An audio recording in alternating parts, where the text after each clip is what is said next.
અને ઘણા બધા ખર્ચાઓ ઉપર કાપ મૂકવામાં આવ્યું હતું અને અમુક બજેટના અભાવે અમુક વસ્તુઓ વિકાસ કામમાં પણ થોડી બ્રેક મારવામાં આવી હતી, જે સ્ટેન્ડિંગ ચેરમેને એની સ્પીચમાં પણ કહ્યું હતું.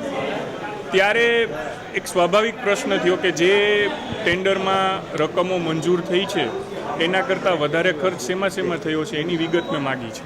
ભ્રષ્ટાચારની આશંકા છે? ના, ભ્રષ્ટાચારની કોઈ આશંકા નથી, પરંતુ જે મંજૂર થયેલી ટેન્ડરમાં રકમ છે એ રકમ કરતાં વધારે ખર્ચ ક્યાંક ને ક્યાંક વેરિએશનને લીધે થતો હોય છે, તો 10%થી વધારે જેમાં ખર્ચનું વેરિએશન આવ્યું છે એ બધીની વિગત માગી છે. અને એ કરકસરમાં જે બજેટમાં જે પોલિસી નક્કી થઈ અમારા પક્ષ દ્વારા, એ પક્ષની નીતિ મુજબ અને ભારતીય જનતા પક્ષની નીતિ છે કે જે કામ કરીએ તે સચોટ રીતે કરીએ, માટે એને અનુસંધાને આ પ્રશ્ન પૂછવામાં આવ્યો છે. ટેન્ડરમાં ભ્રષ્ટાચાર થાય છે? ને ભ્રષ્ટાચાર થાય છે કે નહીં એની સ્પેસિફિક કોઈ વ્યાખ્યા નથી થઈ શકતી, પરંતુ જો કોઈ ગેરરીતિ સામે આવે તો ચોક્કસથી એને ઉજાગર કરી અને જે કાંઈ જેની જવાબદારી છે એ લોકો એક્શન લે છે. આ બધા ટેન્ડરોના જે નિર્ણયો તો સ્ટેન્ડિંગમાં થતા હોય તો ચેરમેન સામે આરોપ છે કે ના? આરોપ કોઈ સામે નથી, માત્ર માહિતી માંગી છે. અત્યારે જે કોઈ અમારા પદાધિકારીઓ છે તે સારી રીતે જ કામ કરી રહ્યા છે.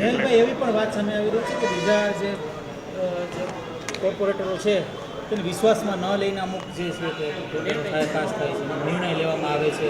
એટલે આ સવાલનો જવાબ મારા લેવલે દેવો યોગ્ય નથી.